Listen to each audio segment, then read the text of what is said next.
It's Gear Spin Tools, and today we're looking at these two drills. So first of all, we have the Bosch 490. It is a brushless hammer drill, kind of more entry level. And then we have the Ridgid Gen 2 Subcompact drill. We're going to do kind of a quick comparison between these two drills, see if there's a big power difference between the two or if they perform pretty similar. I do want to give a shout out to Diligent Dave before starting this video. Go subscribe to his channel. Puts out a bunch of great content, and he did influence me to make this video here today. So yeah, let's get underway here between these two drills. First of all, the size comparison.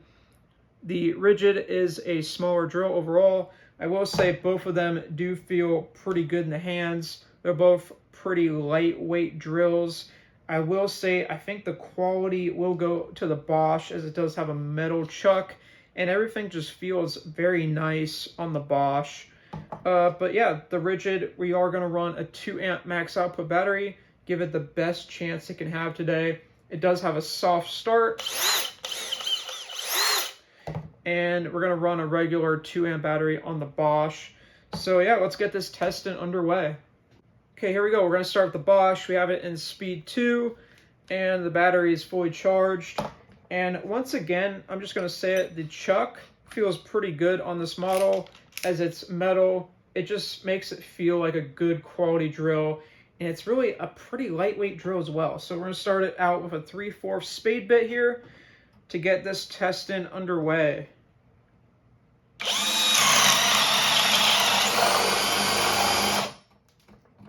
Okay, looks like we're all the way through.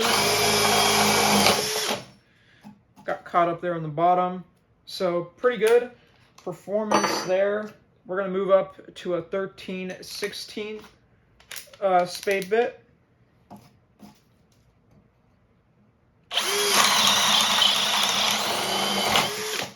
And again, it's just getting caught up on the bottom a little bit, but you know, it chugged right along. No sags and power, really performed pretty good. We're going to move up to a 7/8 spade bit here. And again, it's a very comfortable drill to use. So here we go, 7/8. And there we go, it actually didn't make it there. We're going to try another spot. Here we go. Got caught up on the end a little bit, but chugged right along. So not sure, might have been a knot or something.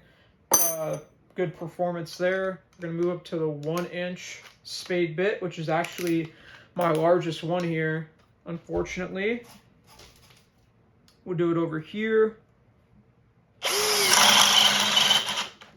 And again, didn't make it there.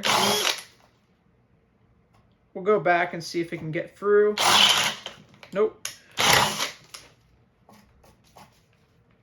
Okay, we're going to try a new spot. Yeah, just can't quite make it there.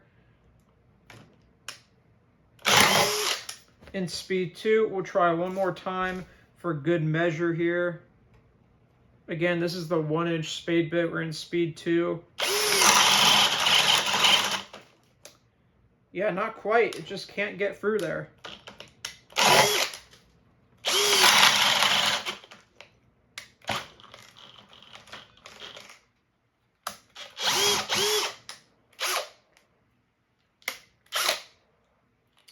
Okay, there we go. We're down 1 bar. I do feel a little bit of heat, but not too bad. It did not make it with the 1-inch spade bit in speed 2. So let's now try with the Ridgid. Again, we're going to use the max output battery here. Let's go back and start with the smaller 3/4 spade bit. And again, this chuck is plastic.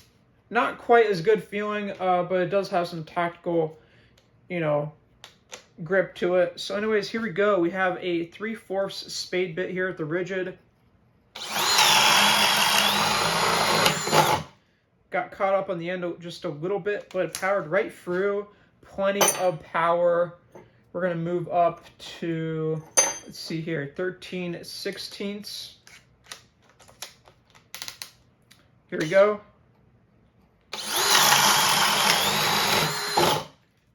And no problem again. Lots of power with this Ridgid. We're going to move up to the 7/8 spade bit here.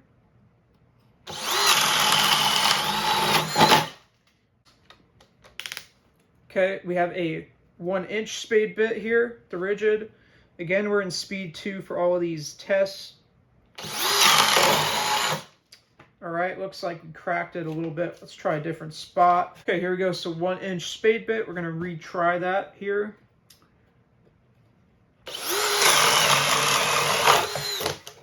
Man, that chugged right along. We'll do one more for good measure here. And there you go. So it looks like this thing does have more power than the Bosch. I am going to try going down to just a regular 2-amp battery and see if that's really making a difference, and we didn't lose any bars there. So yeah, let's try a different battery. Okay, so while I wait for the other battery to charge here, we're going to try a 4-amp battery and see if we can up the performance on this Bosch.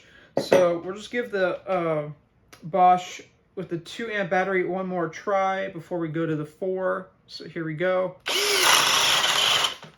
Yeah, it can't get there with just a 2-amp battery. So we'll move up. This is their core 4-amp battery. This has 21,700 cells, so this is definitely going to up the performance, and it's almost fully charged here. So here we go. In speed 2. Oh, could not. Let's see here. Oh, it got through. It just didn't punch through. So we'll try one more time. And yeah, I got to the bottom. It just didn't punch all the way through, even with the 4-amp battery. So yeah, really, this Bosch, it's a pretty nice, comfortable drill to use. But in terms of the power, it's just not very powerful. So we will move on to the Ridgid up next. Here we go. So I got a regular 2-amp battery fresh off the charger. We're going to see if there's a performance difference with just the regular battery. And so basically we'll go to a 7/8 here and then the 1-inch to see the performance. Here we go. We're again in speed 2. And let's see how this one does. There we go. That is the 7/8. No power problems at all. And finally, the 1-inch spade bit here. All right, well, we split the wood, but it did get through. It just had a hard time punching it quite all the way, but it was all the way down. Anyways, yes, so the 2-amp battery performed pretty good as well as the max output there. Again, more power than the Bosch, and actually if you feel the drills, the Bosch is much warmer than the Ridgid right now. All right, and that's the comparison between these two drills. As we saw, the Ridgid does have a noticeable jump in power compared to this Bosch 490. And yeah, so thanks for watching. Hit the like button and subscribe to the channel for some more tests.